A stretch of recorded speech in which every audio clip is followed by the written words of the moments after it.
name is Paul Salem. I'm Senior Vice President for Policy Research and Programs at the Middle East Institute. This second panel of ours will go down from 30,000 feet a bit more into the details. We will be looking at the 4 civil wars in the Arab Middle East, at least. That's Iraq, Syria, Yemen, and Libya. We will be focusing on the national dynamics of those conflicts. We will be looking to zero in on negotiations or settlement approaches that might bring some of these civil wars to an end. We will then also be looking at the regional and international efforts, regional and international positions vis-a-vis these conflicts. Tolstoy famously said, "Happy families are all alike, but unhappy families are unhappy in different ways." The 4 countries that we're looking at, in a sense, had their own reasons for internal collapse or implosion or explosion, some of them relating to the pressures of the Arab Spring, some of them relating to different regional and international tensions. But these civil wars that in some cases led to partial or full state collapse, they provided the ungoverned space where armed non-state actors have been able to proliferate in a very extensive way, and among them the most virulent terrorist groups that we worry about. These implosions and civil wars and collapses were also drivers for regional players to be sucked in and to add fuel to the fire and to raise tensions regionally as well. With me to discuss these 4 civil wars, how to approach them, where might settlement of them lie in the future, are 4 of my MEI colleagues. I'm very thrilled to have them all with us today. They are all involved in research and writing, and in some cases previously certainly diplomacy, to one or another of these 4 conflict countries. And we are all involved at MEI in a project to keep looking at these 4 conflicts. I'll introduce them quickly. From my extreme right is Ambassador Gerald Feierstein. Jerry currently heads MEI's Gulf Affairs and Government Relations Department. He was a long-term Foreign Service officer, ending with being the principal Deputy Assistant Secretary of State for the Near East. He also served as ambassador to Yemen in the uprising days and the first days of the transition. To my immediate right is my colleague, Dr. Randa Slim. Randa heads the MEI's Conflict Resolution and Track 2 Diplomacy program. Randa has been very involved in leading Track 2 initiatives, or Track 1.5, which often involves government officials from the region, countries like Turkey, Saudi Arabia, Iran, the Emirates, Egypt, and also further afield from China, Russia, Europe, and the United States. And it's been very active in Iraq for several years in looking at conflict resolution approaches to Iraq itself, as well as Syria and Yemen. I'm very happy to have Randa with us. To my immediate left is Mr. Jonathan Weiner.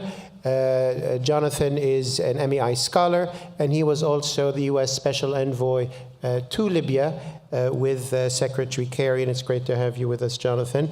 And to my extreme left, most of you know Ambassador Robert Ford, also an MEI scholar today. Obviously, he was, as you know, the last ambassador to Syria. He's also served in Iraq and many parts of the region, and good to have you, Robert, with us. Randa, let me start with you, and let's start in Iraq. And I want to start in Iraq because perhaps, even with all of its travails and difficulties, there are pathways forward. There is a constitution, there are electoral institutions, there's been negotiations now and in the recent past, but it's gone through 2 major shocks in the last few months. One, more positive, the liberation of Mosul and defeat of ISIS in several places, and the other one, the Kurdish referendum and the sort of conflict over Kirkuk. But Randa, I want to ask you, in a few minutes, how do you see the path forward for Iraq, moving from the instability and precariousness that we see now towards a more stable near future? Thank you, Paul. And I think Iraq today is, I think what best describes Iraq is that we are back to the future. Iraq today is where it was in 2010, but the conditions Iraq lives under right now are harsher than it was in 2010, primarily because of low oil prices, so less cash in the government coffers. And there are more political, social, and economic stressors than in 2010. However, the positive aspect of today then compared to 2010 is that you have a prime minister in Mr. Al-Abadi, unlike in 2010 when we had former Prime Minister Al-Maliki. You have a prime minister today who has a better vision about where Iraq needs to go, is a moderate figure, believes in a pluralistic Iraq where different communities need to coexist together, and has shown ability to take tough decisions when it matters and to compromise when it matters. So when we talk about where Iraq is going, we need to talk about what needs to be done short term, immediately, and what needs to be done medium to long term. Short term, I think, key to stability or to moving Iraq toward a sustainable path of stability and peace is stabilizing Iraq after the war against ISIS is winding down. And key to that is ensuring that IDPs will return home. We have so far 2.2 million Iraqis, including more than 250,000 Moslawis who have returned home, but there are still 3.2 million Iraqis who are IDPs. So immediately the focus should be on humanitarian assistance, stabilization efforts, including demining, rubble removal, providing shelter, local security, and providing essential services. Now, long term, there will be huge financial needs and challenges for Iraq in terms of reconstruction, especially in areas, Sunni majority areas, which were decimated by the fight against ISIS. And that will require a number of measures, including, among others, private-public partnerships, reviving the private sector in Iraq that requires regulatory and measures and to promote investment climate in Iraq. Again, the Abadi government has made recently, with the assistance from the World Bank, the right moves on the fiscal front, on the economic reform front, but he has a long way to go. And the major obstacle here is the corruption, which is everywhere, and which is going to be a major challenge for him to overcome if he's elected. Now, political challenges, we have one immediate short term, and I think the panel in the morning has talked about, is the upcoming elections. These upcoming elections are important in April 2018, both as bellwether, but also as determinant of Iraq's future political trajectory. They are legal, there are institutional obstacles, but there are simple operational obstacles to how these elections are going to be conducted in May 2018, not April, as I said earlier. How are you going to ensure that these millions of IDPs can vote? How are you going to ensure that they can vote in an environment that's secure from intimidation by armed militias and non-state actors? And that is some of the issues that are going to taint the integrity of the election process and need to be attended to. Partly because these elections need to be done right, partly because they need to be the entry point or the starting point of a long process of restoring trust between citizens and government. There is a lot of talk about national reconciliation between Sunni and Shia, between Kurds and Arab. I think even beyond that, we need to talk about internal reconciliations between citizens writ large and their government, a trust that has been decimated over the past years. There is a base of goodwill that can be built on. The fight against ISIS and the victories achieved by the Iraqi forces against ISIS have created a lot of confidence, national pride, and that's a goodwill that could be built on. There is a civil movement of youth, primarily, who are looking or pushing for transparency, accountability in governance, that also need to be brought into this. The question going forward is how can you enhance this relationship between citizens and government, the kind of political reforms that need to be put in place, decentralization, empowerment of local communities, that's something that also need to be addressed in the long term. Now, medium to long-term political challenges, the first one is managing the relationship with the KRG. I think there is already now a pathway to move away from the zero-sum framework within which this conflict between Erbil and Baghdad has been stuck in. And this started last October when Ayatollah Sistani basically made a sermon, a Friday sermon through his spokesperson, calling for Iraqi unity, but at the same time calling for respect of the Kurds' constitutional and political rights. There has been a ruling in November 6 by the Supreme Court about Article 1, basically saying the secession is unconstitutional or the constitution does not enable that. Yesterday, the Kurdish leadership has accepted the ruling of the federal court. There will be another ruling of the federal court in November 20. And I think there is now a pathway that has been accepted both by Baghdad and by the KRG to follow in settling this conflict and in starting a dialogue. Now, KRG is calling for this general dialogue to focus on all the elements of the relationship between Erbil and the KRG. I think it's going to be difficult for Al-Abadi, given where we are, given the election, the election season that Iraq is going to be in between now and May 2016, for him to make serious concession to KRG on this front. I think what needs to happen is maybe confidence-building measures, steps dealing with joint administration of disputed territories or revenues, fiscal matters. A lot, there has been talk also about the United States mediating this dialogue.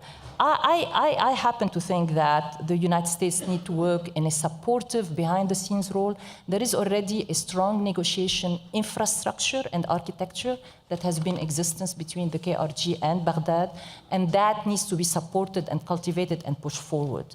And so, and that's one way I think where this relationship could be managed. The second challenge, which is most crucial for the state itself of Iraq, is the future of the Popular Mobilization Forces, or unit.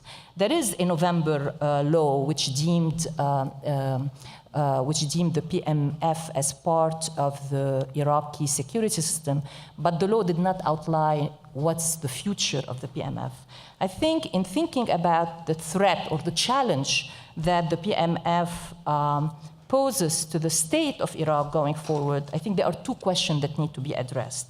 And one set of questions is, what role do the PMF leaders want to play in post-ISIS Iraq? Do they want to engage in the political process? And if so, how they are going to do so? And we have different models. There is the Hezbollah model in Lebanon, there is the IRGC model in Iran. But I think they are it's going to be different in Iraq than what we have seen in both countries. And the second set of questions that need to be addressed in thinking about the challenge that the PMF poses for Iraq is, what future role does Iran want the PMF to have in the future? Pre-2014, there were three large Shiite blocs. There were the Sadrists, there was ISKI, and there was Dawah. Today, we have division further. We have, ISKI itself has split, but also we have this big fourth, bloc, which is represented by the PMF. And I have to say that the way we should approach the PMF also, we should not approach them as a monolithic group. There are within them groups that are beholden to Iran, but also there are groups that are affiliated with Sistani, that are groups that are affiliated with As-Sadr. And so this is a challenge, I think, that post the election in May 2018, this is something that need to be addressed. And right now, I don't see a process in place to address that.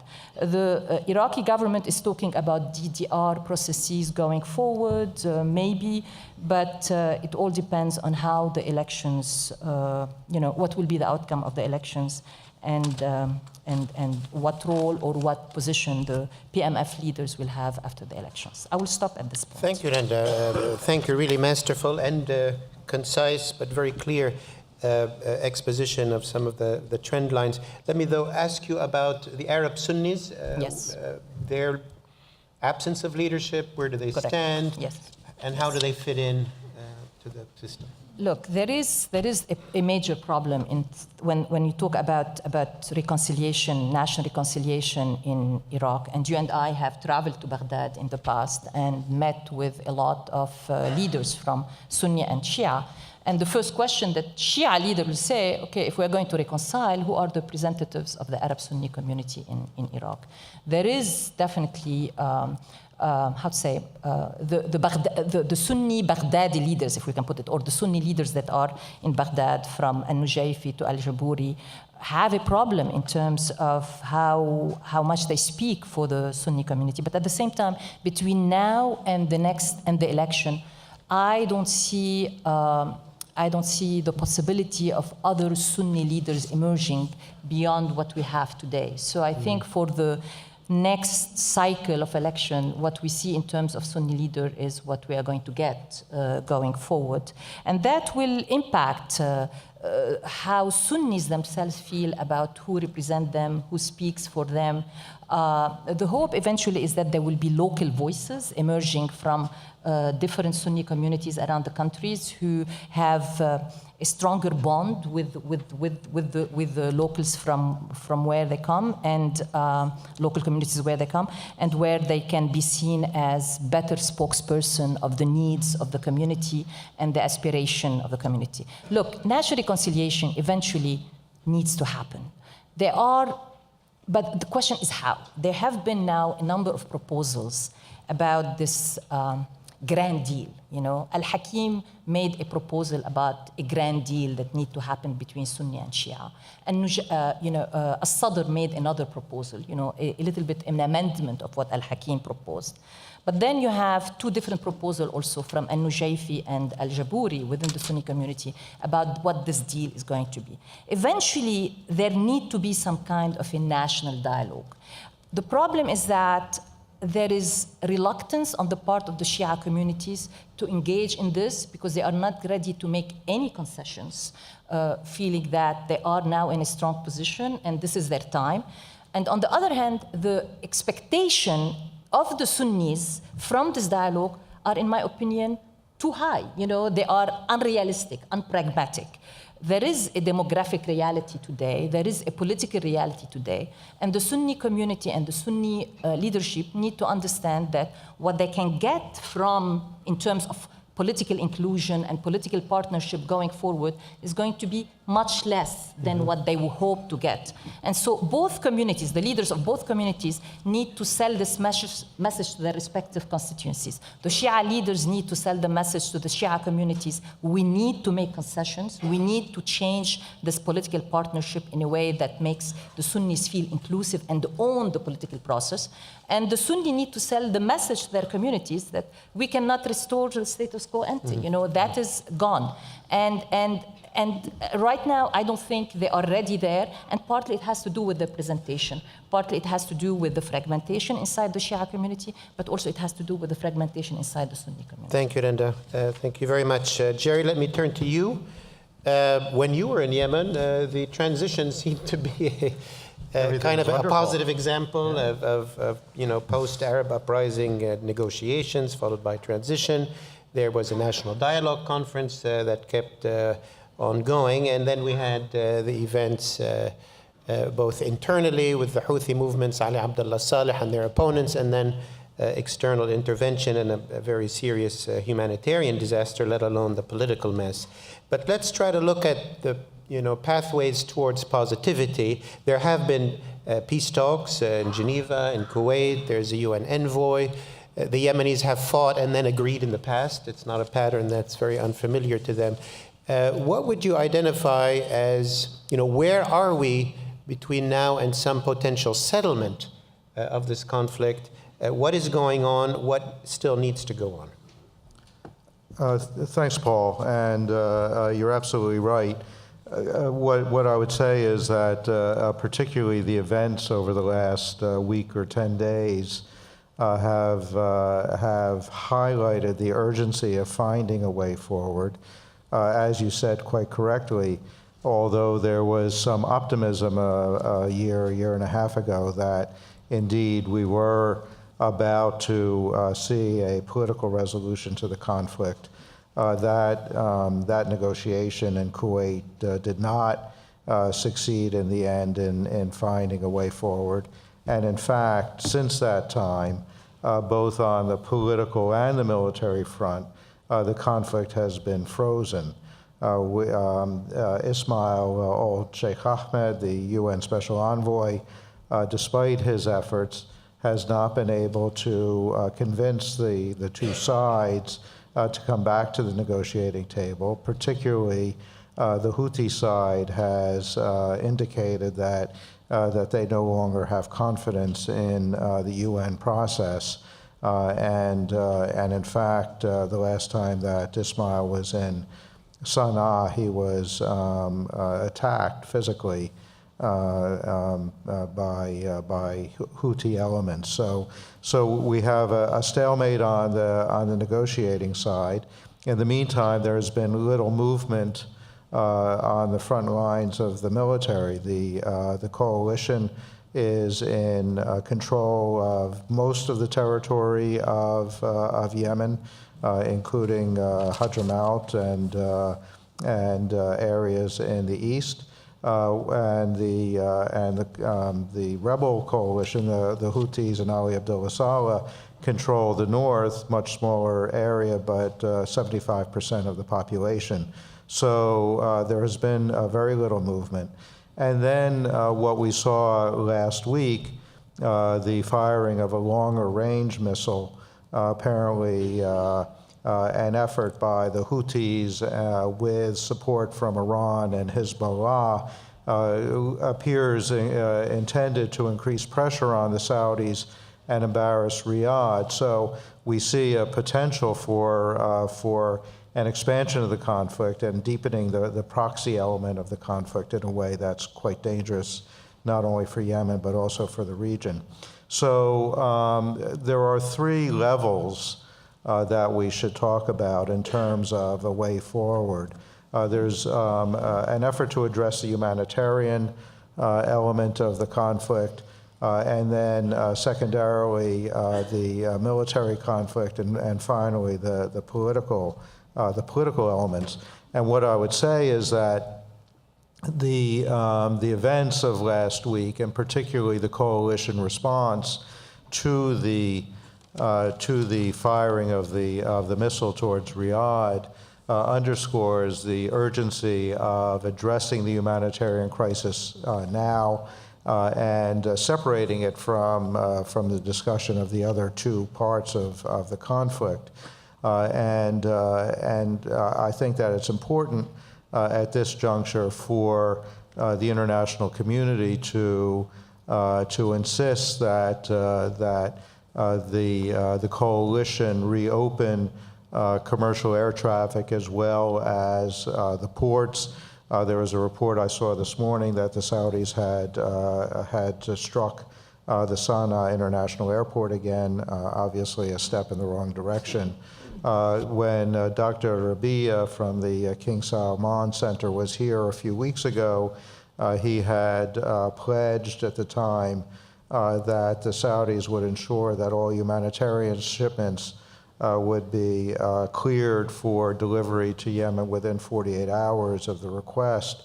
It's important that at this juncture we remind the Saudis of that commitment and try to make sure that they stick to it. We also need to put more pressure on the Houthis to accept a plan that the UN has endorsed that would allow for third-party control of the port of Hodeidah and the Sana'a airport. And people have observed over these past months that indeed there are alternatives to Hodeidah, that you can come up from the south. Aden and Mukalla and Mocha ports are, of course, in the hands of the coalition and the Yemeni government.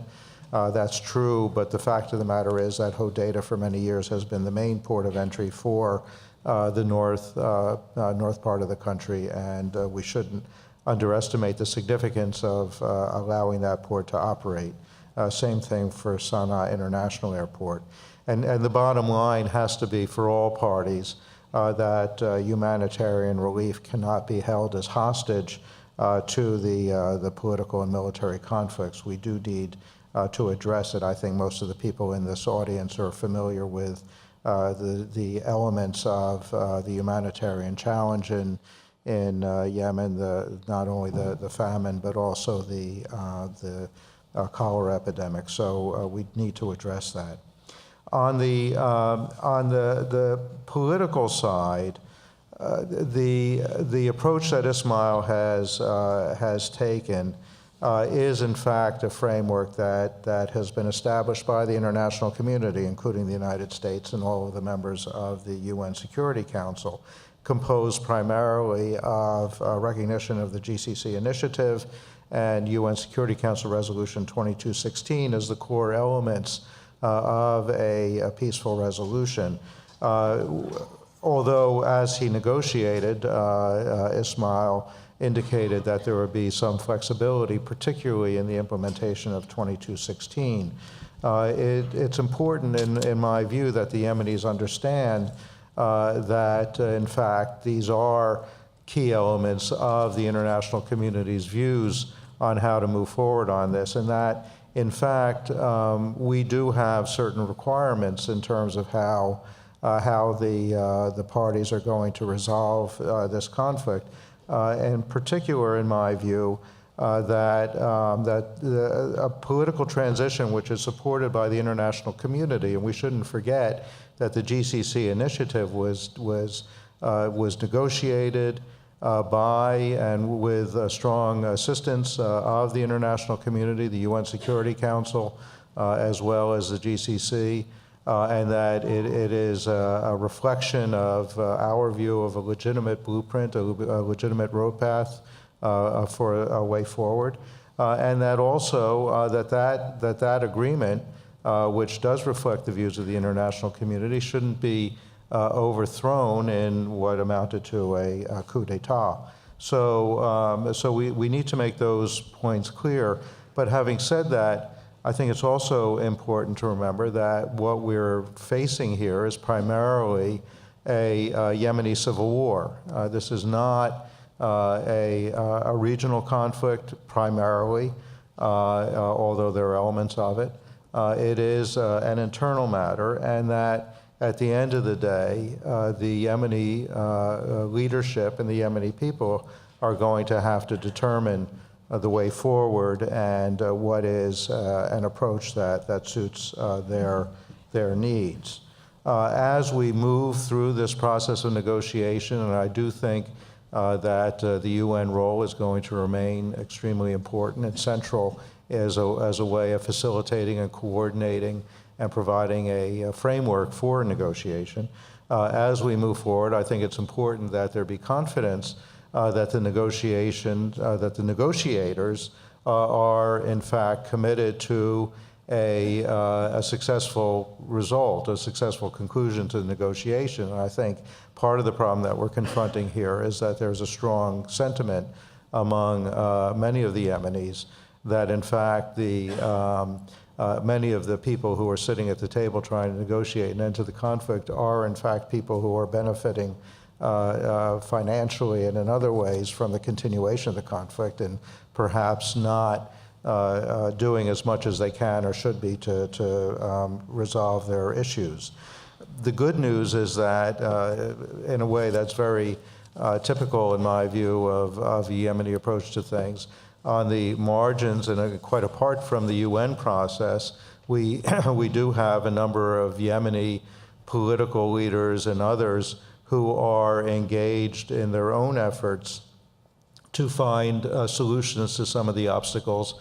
There have been a number of contacts and conversations in recent weeks in Abu Dhabi, in Amman, and Cairo, and elsewhere that in fact show some promise in trying to find ideas and answers to some of the problems.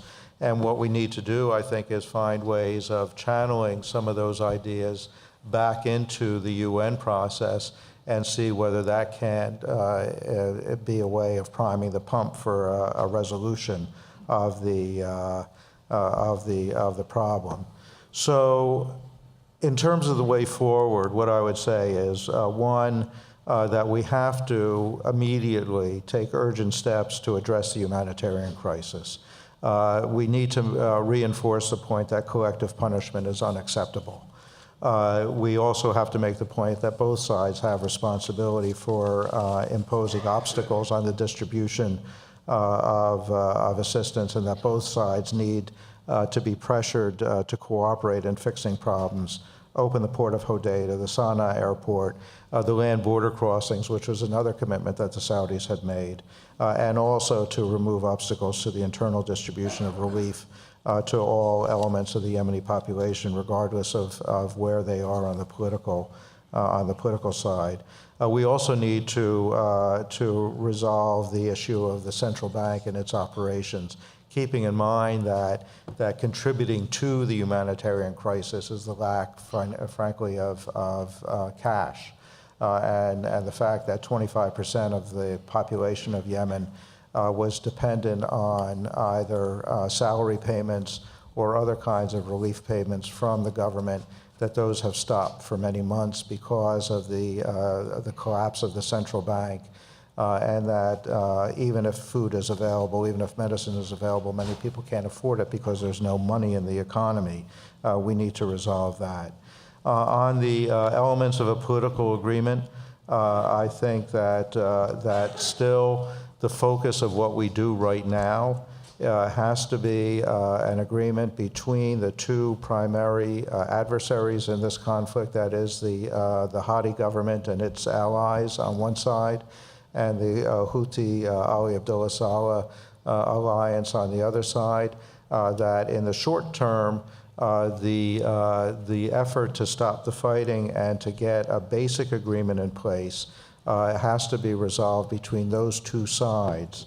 And then to move beyond that, to restore government services, provide for security in Sana'a, and again, get the central bank functioning again so that we can revive some economic activity.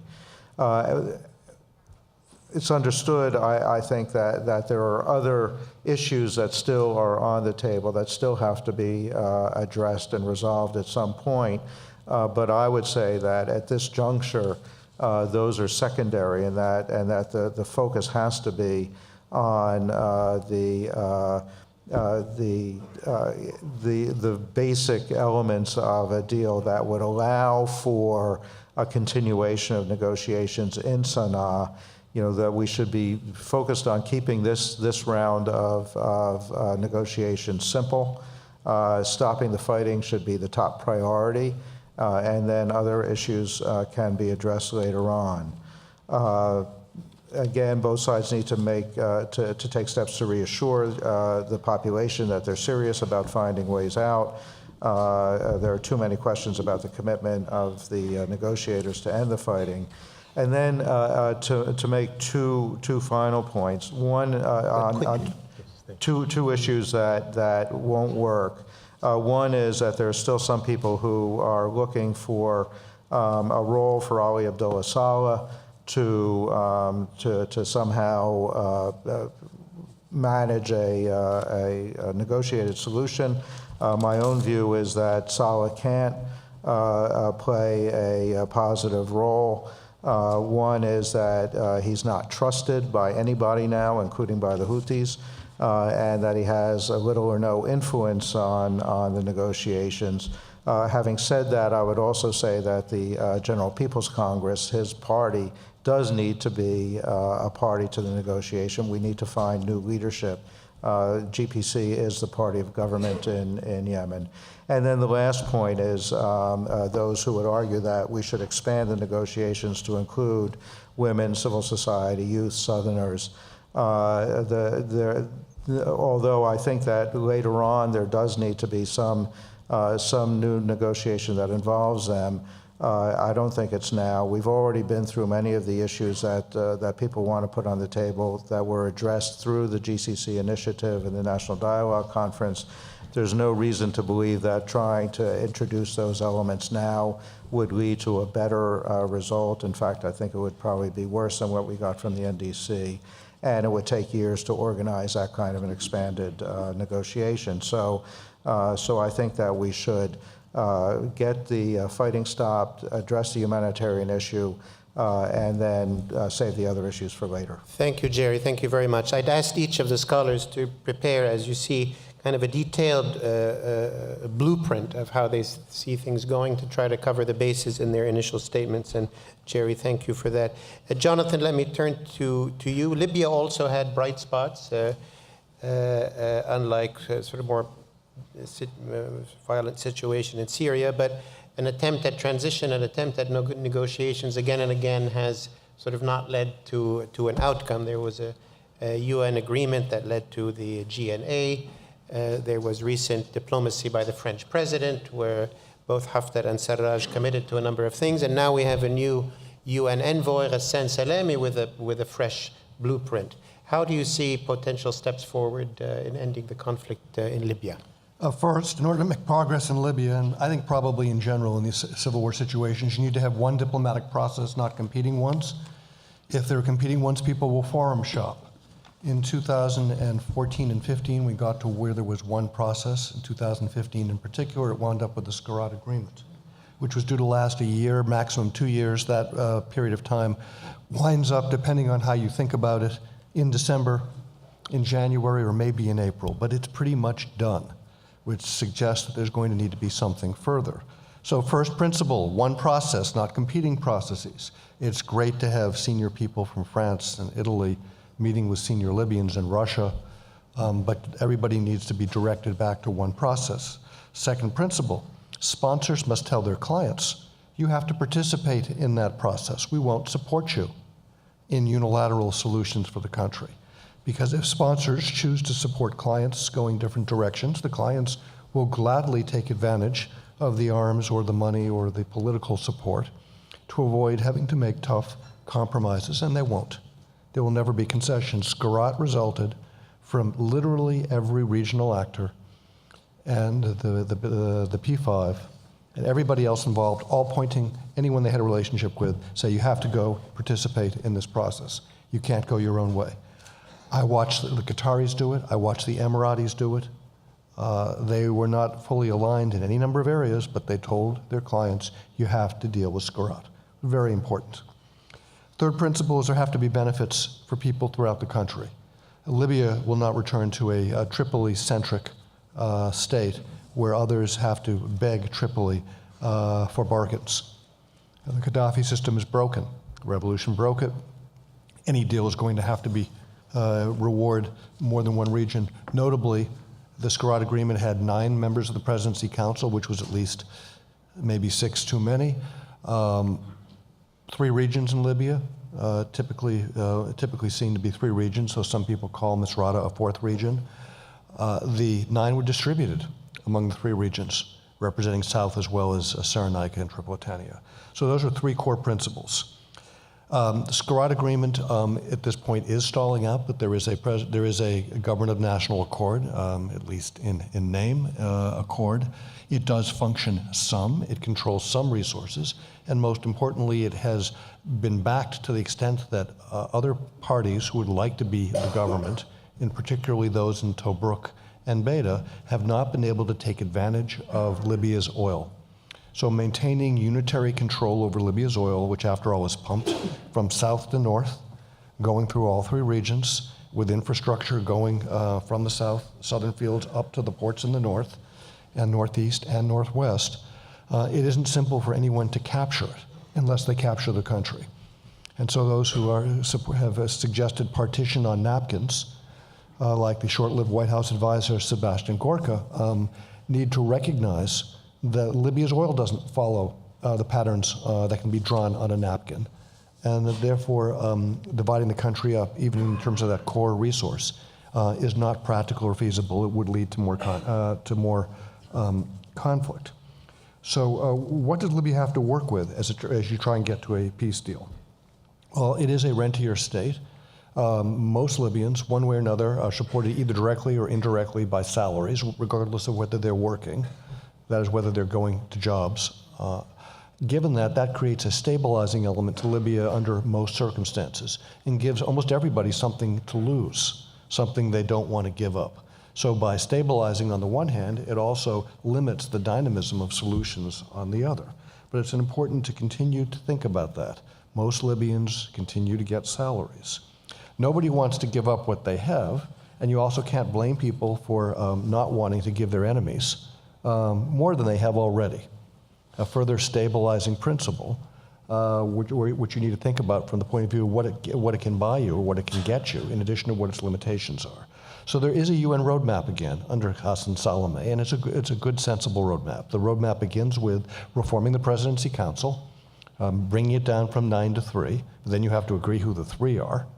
And if it's not me and my cousin and my uncle, I'm not sure I can agree.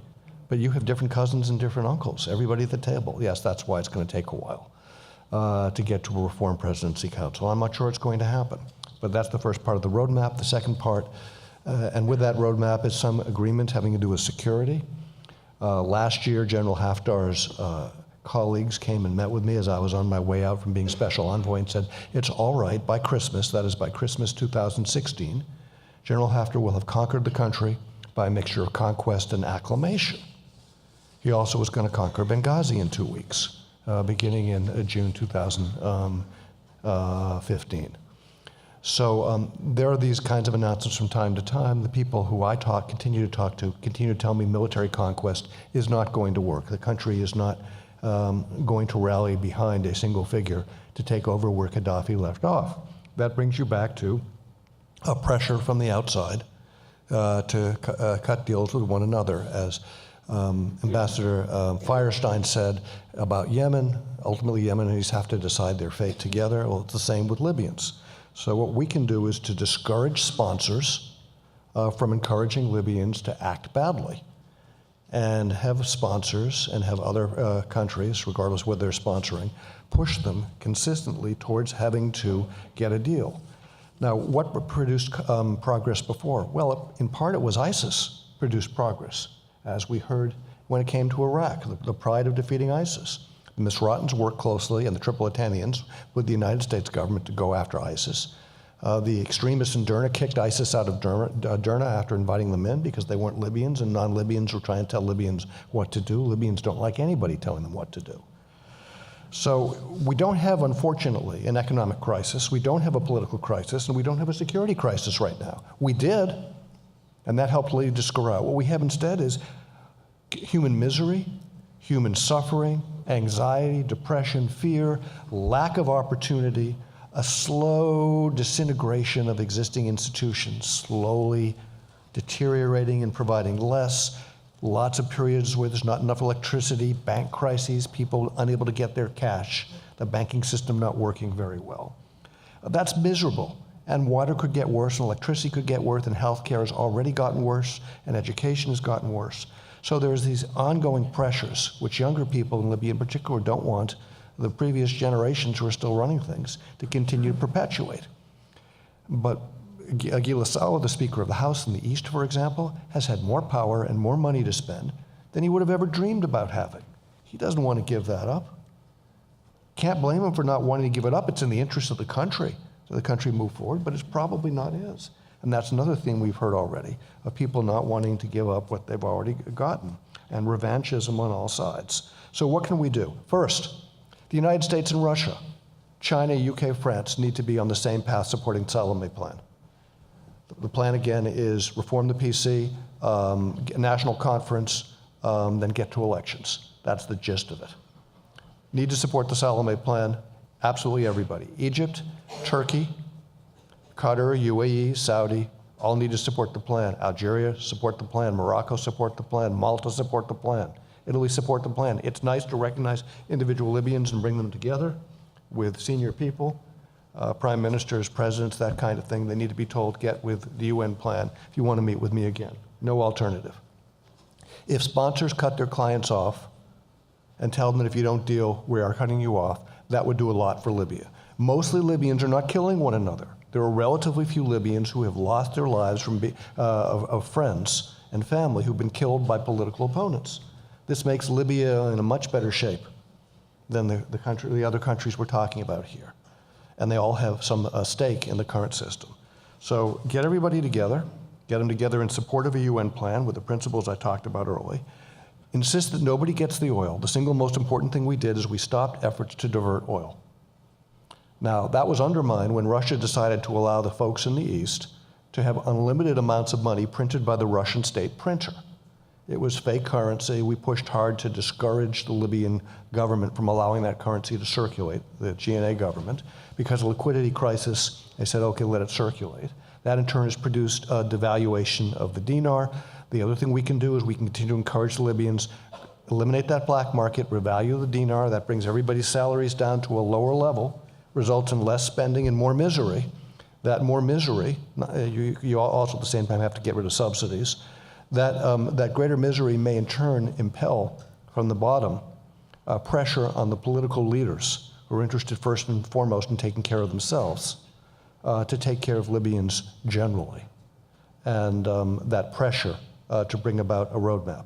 If all else fails, it is time for the country to move ahead towards elections. Garat was never intended to last more than 2 years. So pressure to do that is feasible. Libyans have done well with elections. If they're interested, it is not physically impossible, logistically impossible. So in essence, that's the roadmap. It's not actually a very complicated one. Thank you. Thank you, Jonathan, and that's a rather more hopeful note than what we've heard from some other countries. And I want to turn to Robert. In the three cases we've just discussed, one senses there is seriousness to the political negotiations when they happen, and I think a realization among many parties that there is no military solution. When we turn to Syria, I guess one tends to think the political track is not taken seriously, particularly by the regime, and although everybody kept saying there was no military solution until Assad, the Russians and the Iranians are, imposing a military solution. Where do you see the Syrian conflict heading? Is it heading towards de-escalation that is sustainable?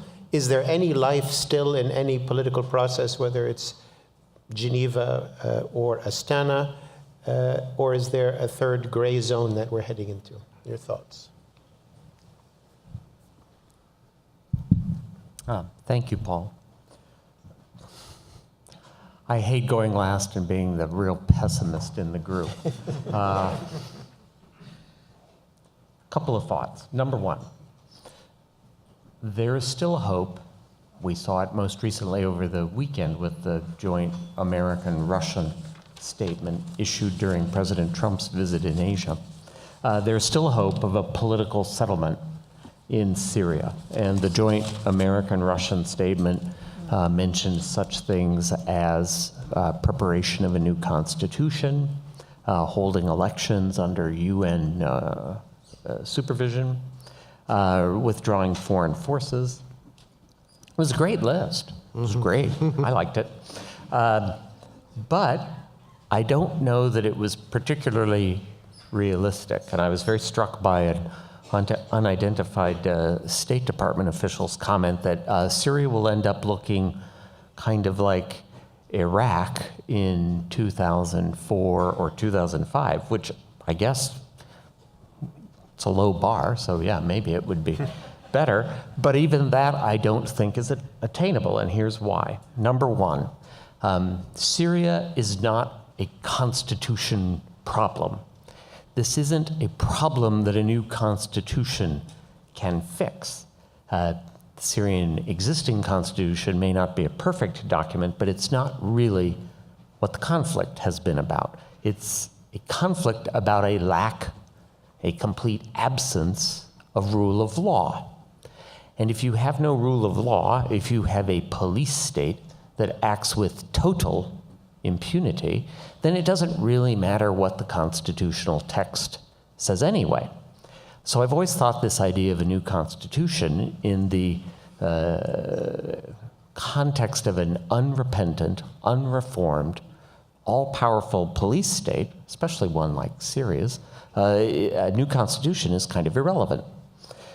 Looks nice, gives something for Russian analysts to work on in Moscow right now, but it's not going to fix the problem.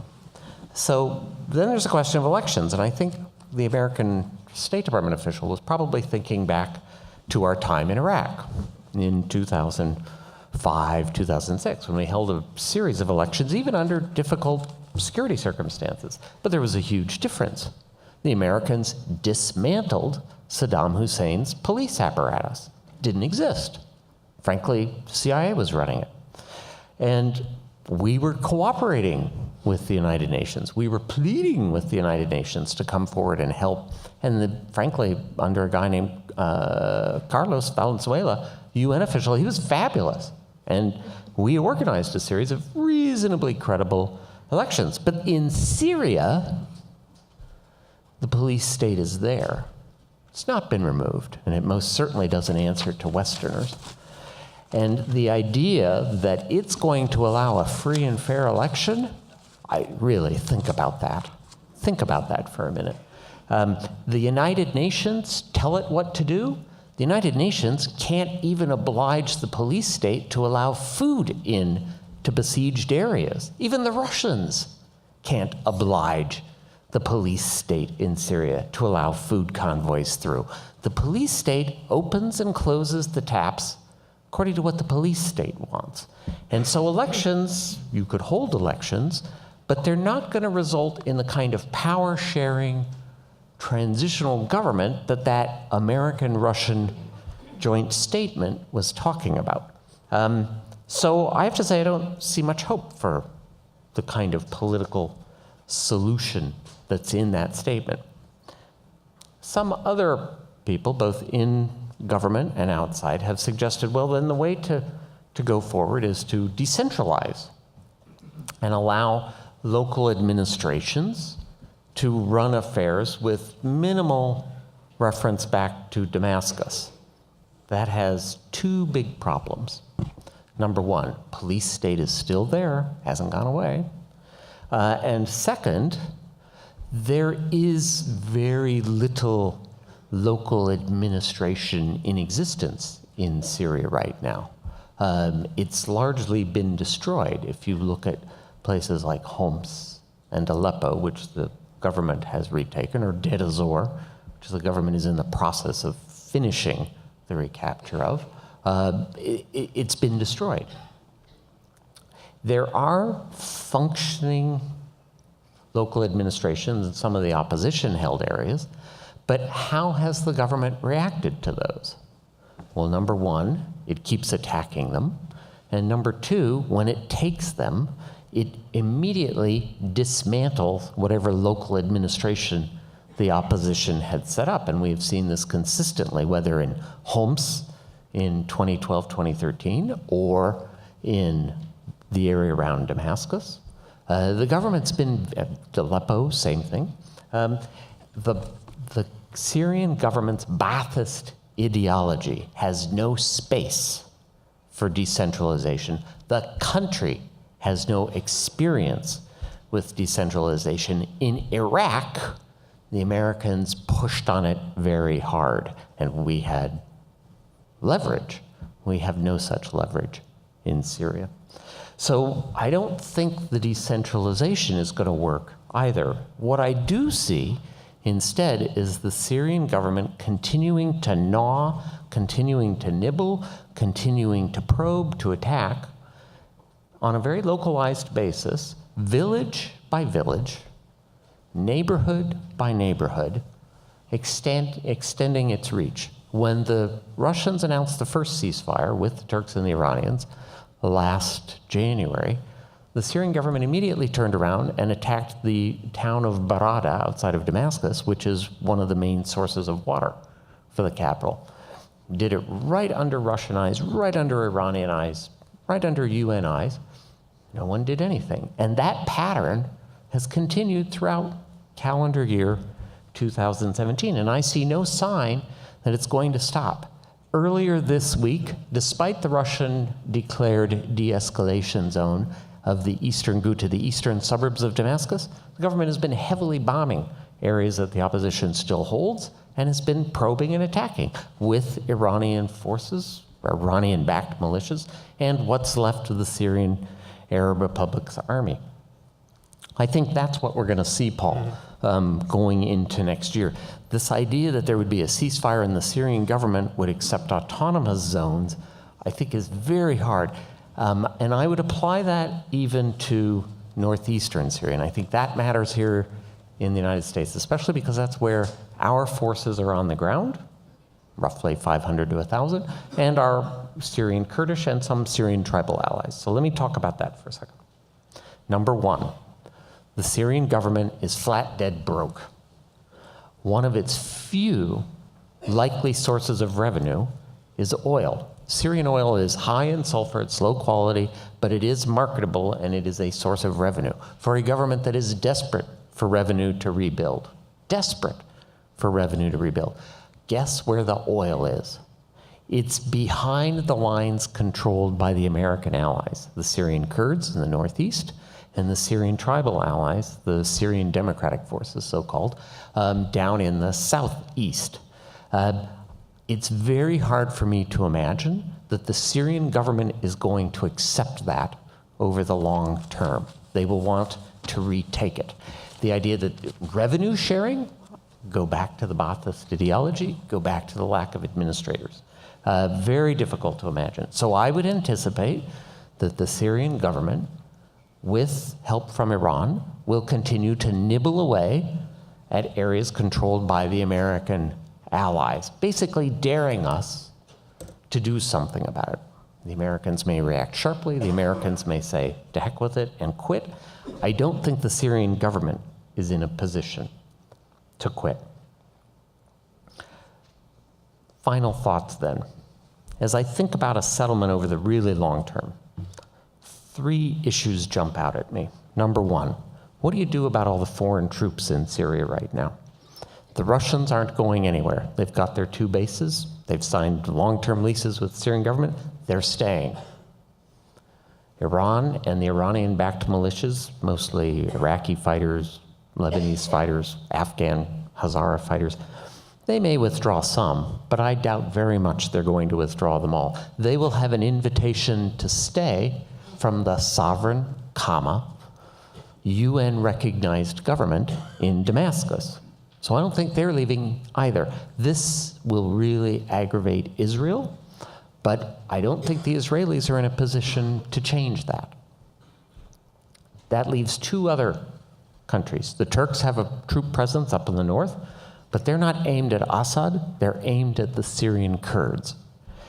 My guess is that Turkish diplomacy will be adept enough, will be flexible enough to find a way to work with the Syrian government and the Iranian government to sharply limit and eventually terminate whatever autonomy the Syrian Kurds in northeastern Syria enjoy. The only thing that will stop that, I think, is a long-term American presence. And so one of the things that Washington will have to decide is, do they really want to get involved in phase 3 of the Syrian civil war? And that then leaves really the question of the American presence. So far, the Russians have sort of accepted it. But it's very difficult for me to imagine, as the threat of ISIS diminishes very steadily, and the administration has made huge progress against the Islamic State, but as that diminishes, it's going to be harder and harder for the Russians to say that the Syrian government has officially demanded America withdraw its troops, but we think they should stay. That's going to be a very hard position for the Russians to argue publicly. It goes in great contradiction to the general thrust of their policy since 2011 and 2012. I'm not saying the Russians are going to attack the Americans. It's a very different thing. But how much will the Russians act to restrain their Syrian allies? It's not clear. They don't have a great track record restraining their Syrian allies in the first place. Second big issue, how to deal with the remaining, for want of a better word, rebels or resistance. The father, Hafez al-Assad, took years to strangle and destroy the Muslim Brotherhood's resistance in the 1980s. And I would expect the son learned that lesson. I could imagine maybe the government might put forward at some point in the next year or two an amnesty. They've already got an amnesty on the table. They might try to revive that, put some new frills around it. But it would be an amnesty that would say there will be no accountability whatsoever for security force abuses, which are legion, the war crimes, etc. Those fighters who lay down weapons will probably not be involved in any kind of political process whatsoever. And as in Algeria, under President Bouteflika, the old system basically stays in place, unchanged, so that the fighting may, over time, gradually diminish. What fighting remains will be more localized and will gradually peter out as the government seizes villages, seizes neighborhoods, and the amnesty extends. The Lebanese civil war lasted 15 years, Paul. I think over time it became more localized. There was not violence everywhere, every day, but fighting in pockets here and there. My guess is that's what Syria will look like as we go forward. And what's left in Syria at the end is a very weak state. Lots of warlords. Take Bashar and his circle a long time to bring all those warlords under control. Won't have a lot of money to rebuild unless Washington spearheads an effort. Sergei Lavrov asked us twice this calendar year, to set up a Marshall Plan for Syria. I leave it to people here in Washington if they want to set up a Marshall Plan for Bashar al-Assad's government.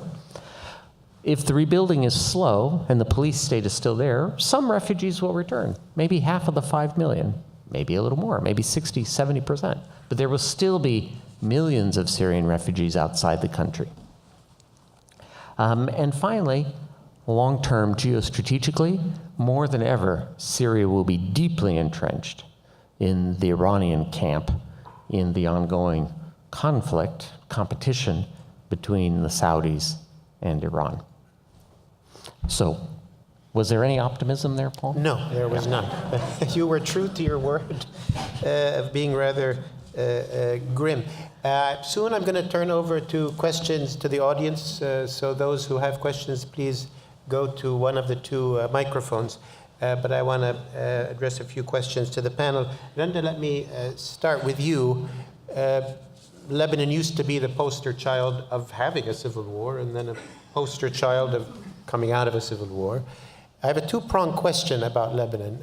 Like Mary Louise said, the most recent headline is Prime Minister is missing, rising tensions possibly, there might be sanctions, risk of security issues. Do you see Lebanon at risk of becoming once again one of those countries, of being in conflict or some kind of collapse? But the second part of the question, were there any lessons learned in how the Lebanese war ended and a type of government was set up afterwards, which after all has lasted for 27 years now? Are any of those lessons relevant to any of the countries we've been discussing? First, I want to say a comment that is common to all these conflicts that we discussed today, and it's a challenge that people in the region are going to be dealing with for a generation or so to come, which is the militarization of the society. I mean, right now, across the board, people have somehow lost connection with the idea of politics as being the means to settle disputes, to address injustices, to claim and defend rights. And violence is being seen as the means, the first, means to go to. And that is not only present at the political elite level, but also at the masses level. And this is work that needs to be engaged in, how we can reclaim this concept of politics and the rule of law as the arena where all of these conflicts can be settled going forward. That's the challenge. And in approaches to any peace-building approach in the future in any of these countries, this is a challenge that needs to be addressed. And that's one lesson that the Lebanese have, we can take from the Lebanon experience. how much time and money assistance spent after the end of the Civil War on citizenship education, on political education, on dialogues, on creating platforms for the communities to come together, discuss, small issues, economic, like development in a small locale as an entry point to reconciliation. And that's, in my opinion, what has saved Lebanon, is not only people say that the memory of the Civil War, which definitely is a deterrent, especially among the political elite, there is still this active memory of Civil War and the realization that another Civil War is not going to benefit their interest. That has been a deterrent. But at the level of the masses, there is all this money, time spent on citizenship education and all of this, in my opinion, has created also at the level of the masses this deterrent of resorting to, of civil war as being the way to go. Now, for the crisis going forward, I think I've just come back from Abu Dhabi, where I had the opportunity to talk Lebanon crisis with a number of Saudi, Emirati, Kuwaiti experts. And I have to say, let me start by saying that when it comes to what's going on in Saudi Arabia, the one thing I took from my conversation is that those who know are not talking, and those who talk do not know. Mm-hmm. So, I mean, that's and I'm about to talk. But so, keep talking. Yeah, but I'm going to talk. But there is a lot of confusion about what's going on in Saudi Arabia, but there is at the same time a lot of fear and concern about how things can end up and whether the young prince can pull this off successfully. Anyway, having said that, I think it's clear that this Lebanese crisis is not something that happened yesterday. This has been boiling for some time as far as Saudi Arabia is concerned. There have been two immediate triggers to what happened, the push by Saudi for Hariri to resign. The first trigger is the statement by Rouhani weeks ago about no decision gets made in Lebanon without Iranian approval. And the second immediate trigger for the move by the Saudi is a statement by Wilayati, the advisor to the supreme leader, after visiting Hariri and standing outside the offices of the prime minister and declaring the axis of resistance has won. That immediately basically pushed the Saudi authorities to recall Hariri back to Saudi Arabia and to force him to resign. Why this is being done, I think the Saudi are all in this contesting Iranian influence, and they see two spaces where this needs to be done. I think they gave up on Syria as being the venue where it's going to be done. I think it's Iraq and Lebanon. In Iraq, what they are trying to do is to peel away elements from within the Shia political elites who are not necessarily, very much into Iran's space, if we can put it, Abadi, Hakim, As-Sadr, and others.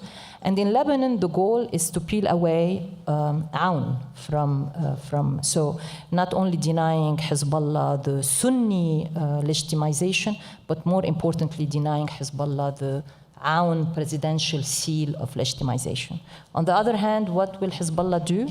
I think for Hezbollah, this regional role that they are now playing, is something that they have been working toward for all their existence. I mean, it's definitely a Lebanese group, but it's a Lebanese group that has always had, especially the leadership, regional ambitions, regional aspiration. And today, after what they see as a win in Syria, after their role in Yemen, they see this is the place that they are going to be.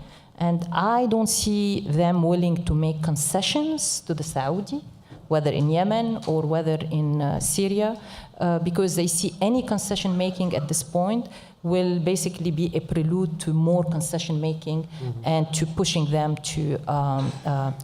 So will there be a civil war? I think it all depends on what will be the Saudis' next move, and more importantly, what will be Aoun and Jumblat next moves. Thank you very much, Randa. We have a number of questions. I urge the panelists to take notes because we'll take a number of questions at a time, one from each mic in succession. Sir, introduce yourself in a brief question. Thank you. I'm David Frederick, a citizen of Iowa, where the caucuses for the president are less than 4 years away. We're getting close. I was just wondering, I hadn't heard about the bombing of the Sana'a airport. My history goes back a little bit on this. I'm not always sure if I get my facts right, but I believe next month, December, will mark 2 years since the Saudi Air Force obliterated the Sana'a International School, a strategic target, I guess. So I'm wondering, when you mentioned that it's up to the Yemeni to decide this, having worked there in the last century for a while, a few years, I didn't see much evidence the Saudis were really interested in a strong and progressive and relevant country in Yemen. So how can we leave them out of the solution? How can we say it's up to the Yemeni to decide this? It doesn't seem possible to me. And certainly we have leverage on the Saudis. We're providing technical assistance, direct and indirect assistance for the campaign in Yemen. Thank you again. Thank you, sir. Question from that area? Microphone. Matt Frankel, I was wondering about decentralization as a possible solution across the conflicts. Ambassador Ford dismissed it pretty much out of hand for Syria, but I wonder in the other context if that is useful going forward. And specifically, Ambassador Feierstein, you didn't really talk about the separatist movement in the South, which I think has a lot of sway, brings in regional players, the UAE obviously directly involved. We've seen the conflicts play out in Aden. And I'm wondering how that movement could facilitate or complicate a potential solution in Yemen specifically. Thank you, Matt. Question from here? Thank you. My name is Ali. I'm a student at the George Washington University, and I'm originally from Kuwait. After a long time, we have seen recently some diplomatic efforts by Saudi Arabia to forge close ties with the Iraqi government. My question is, how can Saudi Arabia and other Gulf states help with the rebuilding process of Iraq that's currently and profoundly influenced by Iran? Thank you. Thank you, Ali. Sir? Yeah, Blake Selzer, humanitarian working on Syria crisis. This is for Ambassador Ford. I agree with you completely about the police state in Syria. A couple of questions related to that. One is, can they continue that police state without the support of Russia and or Iran going forward? And two, trying to take maybe some grain of optimism, not completely pessimism. Do you see any accountability moving forward for some of the issues between those who perpetrated the crimes in Syria, separate from who will control it later, whether it's The Hague or the UN, et cetera? Or is that another pessimistic? Thank you. Let's go to our panel in reverse order. Robert, your second chance to say something optimistic. I'm going to keep trying here.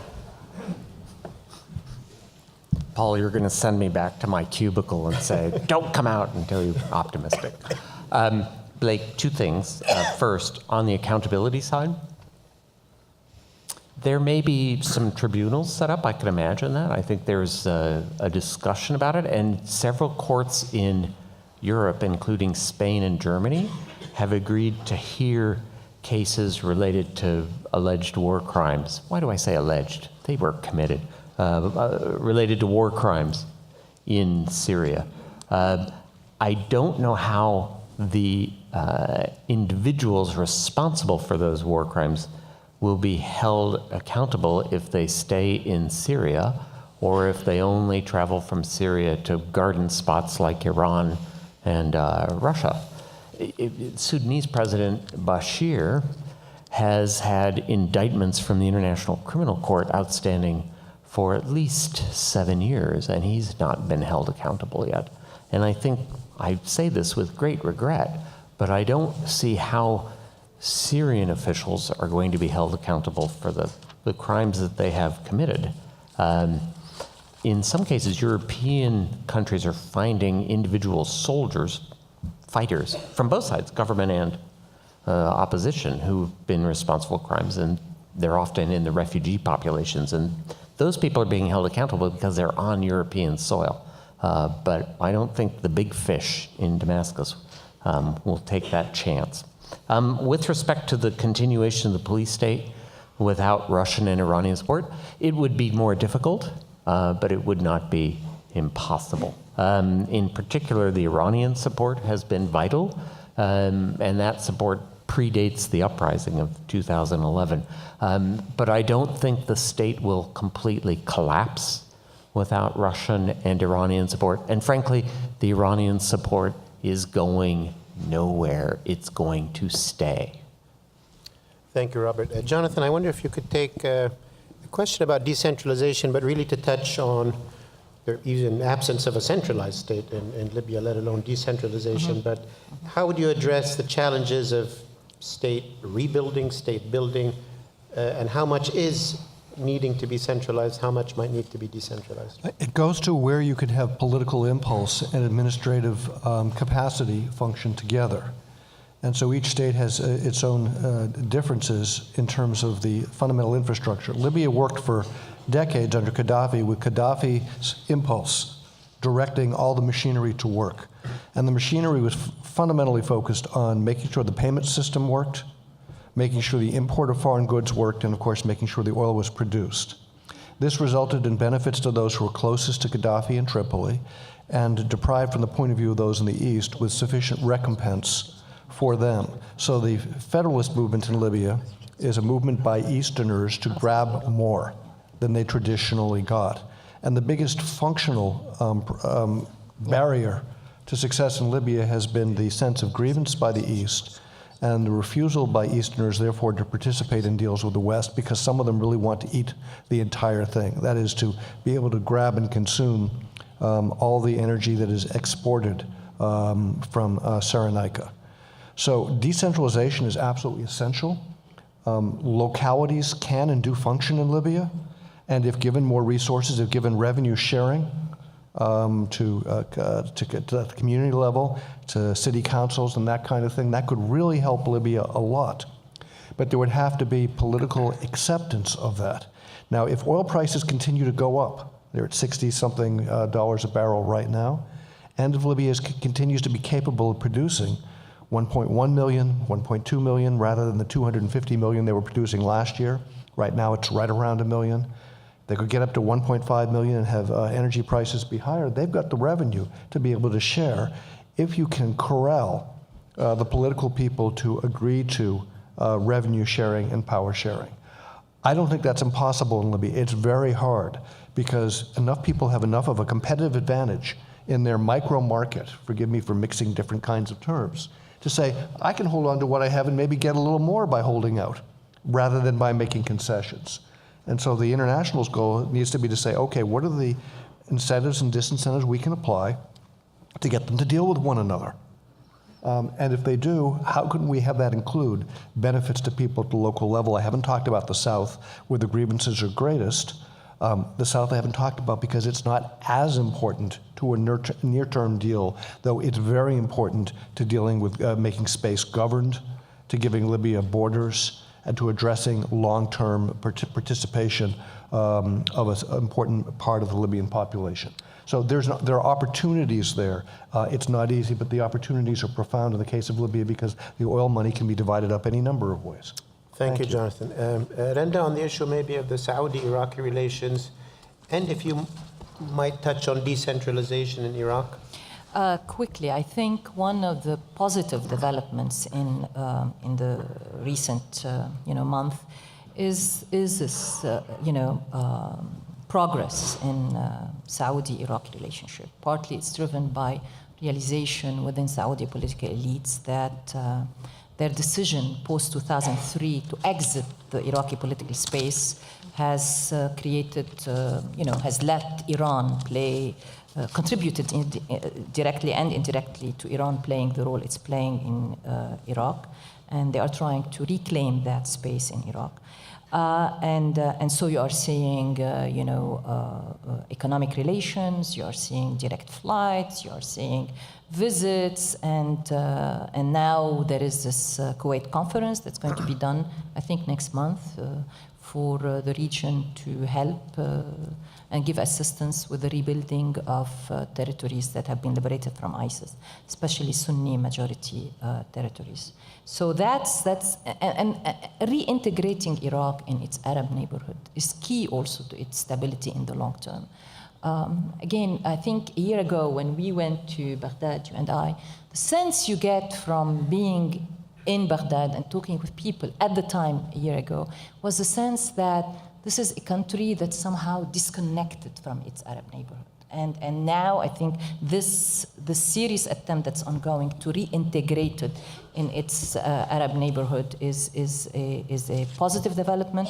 And Iraq can be a positive force in relations between Saudi Arabia and Iran in going forward. So on so many levels, I think bringing a better relationship between Saudi Arabia and Iraq, reintegrating Iraq in its Arab neighborhood can help. In terms of decentralization, there has been a lot of proposals from some Sunni leaders to establish Sunni regions like akin to the Kurdish region in terms of autonomy and all of this.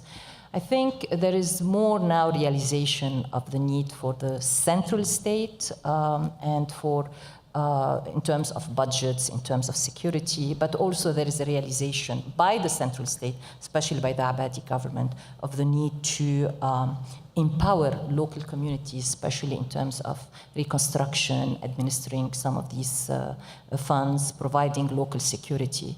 There is a proposal about national guards. I think that Vice President Nujaifi has been pushing again, partly with the idea of creating Sunni militias to counter the Shia militias.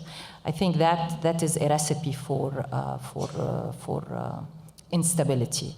I think, however, at the same time, I think local communities need to also be empowered to take care of their security. So it is the way forward. Again, decentralization can help in restoring this trust that has been broken between citizens and government. Mm-hmm. Because at the local level, the relationship between local government and citizen is usually stronger, more accountable, and more transparent. Thank you, Randa. And Jerry, on the issue, obviously, of the Saudi role in Yemen and also the decentralization issue there, your comments? Right. In terms of the Saudi role, and we haven't really talked about the regional aspects of the conflict, I agree absolutely that essentially the Saudis are going to play an important role. When the conflict started in 2015, there was an understanding between the U.S. and the Saudis and within the UN Security Council as well that fundamentally we all wanted to see a solution to the fighting that would bring the political transition, the GCC initiative, back into focus and make that the central element of a political solution. The Saudis indicated that they supported a political solution. The last time that I was in Saudi Arabia, which was the spring of last year, we had an opportunity to talk to the leadership, and I was confident on the basis of those conversations and everything that we've seen since then that the Saudis continue to support a political resolution of the conflict. I think that it's important now, given the events of the last 10 days, that they reiterate that that is still their goal and that's still their objective. Having said that, I think that there's also clearly some red lines that the Saudis have that I believe are legitimate. I think that it's absolutely legitimate for the Saudis to insist that their southern border with Yemen be secure and that there be a government in Sana'a that is friendly to them and that is prepared to provide the security that they need on their border. I think it's also important for the Saudis to be assured that Iran is not going to be playing a role in Yemeni governance in a way that threatens Saudi security and stability. So within that context, I think that the Saudis do support a way forward. One of the elements that I think is important is to get an assurance from them that they accept, as they've said that they accept that the Houthis can play a role in a political government in Yemen. They're not opposed to Houthi participation. They are opposed to a Houthi structure that replicates Hezbollah in Lebanon. And again, I think that that's a position that the United States should endorse and embrace. So within that context, I think that's where the Saudis are. On decentralization, I agree completely. In fact, the idea of the establishment of a federalized Yemen was part of the GCC initiative. It was one of the elements of the National Dialogue Conference. Unfortunately, the way it was negotiated and the tactics that were used, the implementation of it was flawed, and that became one of the casus belli for the current conflict that we're in. But I think that eventually we will come back to the idea of a federalized state, and I think it's important to maintain the principle that we support a unified Yemen. First of all, you can't talk about a southern movement. There is not one southern movement. There are many southern movements. And the risk that we run is that if you start talking about the separation of North and South Yemen, you may not end up with 2 states. You may end up with 3 or 4 or 5 states, all of which are failed, all of which are incapable of providing security and stability not only to their people, but also to the region and to the world. They will become areas for extremism to thrive. And so we should maintain the principle that we want to see a unified Yemen out of this, but recognizing that in order to address the legitimate concerns of the southern people, of the Houthis and of others, there should be decentralization, there should be an emphasis on local government, and we will at some point hopefully circle back to that issue and come up with a better approach than we had in 2013 and 14. Thank you, Jerry. We're going to have to end this session here. I give license to those who want to still ask questions, license to ambush our panelists in a friendly manner and ask them the questions that way. Before turning back and thanking the panel, and before you leave, we will take a break until 1:30. I hope to see you back here at 1:30. We have 2 excellent panels in the afternoon, one on the humanitarian situation and the second on the role of women. And now, please join me in thanking these excellent panelists for the presentation.